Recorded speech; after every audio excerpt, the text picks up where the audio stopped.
This is where players go when they get called out, but much more happens before this point. They have to go sign waivers and go through many safety precautions to keep themselves and everybody else on the field safe. Before each game, we always call up a safety briefing. No one's allowed on the field unless they have a safety briefing. That's where we go through all the different rules, the safety precautions. What players have to do to their guns, they need to make sure they're set up, which means going into the chrono. That's where they are going to shoot over a radar that actually tells how fast the paint is actually traveling out of the gun and adjusts it to where it's at a safe speed. For example, here is 285 feet per second, so as long as the player can get at least 3 shots under 285, they're safe to go out. But in paintball, the make of the gun is just important as the rules of the game. Basically, you have the gun itself. That won't really do much without a tank on there, which kind of propels the bolt. Which is propelled by the CO2 or high pressure air tank, which the bolts are held in the hopper above the gun. And if any of those things go wrong, your gun's gonna leak pretty bad and not work. I spend around 40 hours a week fixing guns, because most of the time when people bring guns in here that are broke, it's just because they're dirty. They can be dangerous if you don't wear the proper mask and safety equipment. That's the #1 rule in paintball, is never lift your mask. These paintballs are traveling 194.4 miles an hour, and you take one to the face or you take one to the eye, well, you've basically just lost your eye.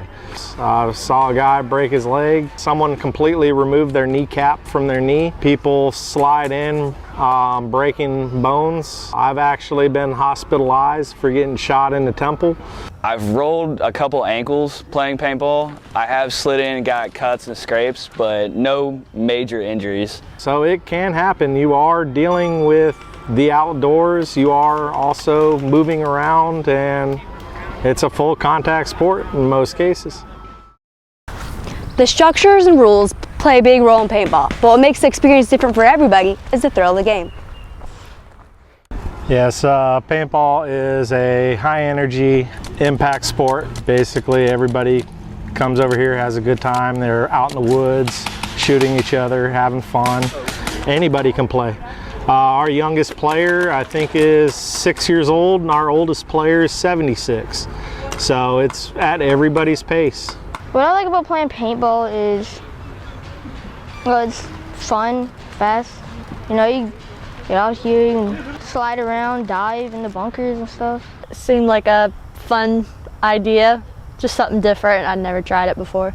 What I don't like is that overshooting. It's kind of scary a little bit because paintballs are flying everywhere, but you don't know where anyone's really at. Get hit with a paintball and it leaves a nice little goose egg. The most common, welts. It does hurt in some cases. Of course, the closer you are to the player that shot you, the more it's going to hurt. But it mostly feels like someone rolled up a towel and just kind of smacked you in the bottom. No, it doesn't hurt to get shot. It does depend on where you get shot and how close and everything like that, but paintballs surprise you, but they don't necessarily hurt. Just stings initially, and then it kind of goes away. But yeah, it's definitely a powerful punch. A lot of people think it hurts really bad. It doesn't hurt as much as people think. Not whenever you get shot once or twice. If you get shot 4 times by one person, it starts to hurt a little bit more. The pain is part of the game, but the skill is what makes the game. It all depends on the style of play you want to do. If you want to do speedball, you're going to be looking at practicing a lot. If you're doing woods ball, it's just whatever it takes to get out there. It does take a decent amount of time to get good at it. It's a competitive sport, so a lot of times some of the better teams come out and you get beat pretty bad sometimes. I practice playing paintball all the time.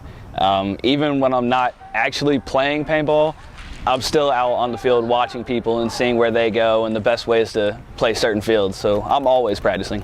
I'm very committed. I'm out here every weekend playing paintball, and it's pretty much all I think about. At the end of the day, paintball is more than a game. It's a way of life. But every good thing must come to an end. And after a long day in the field, a break to clean up isn't so bad. Reporting for Wave TV, I'm Dalen Filipiak.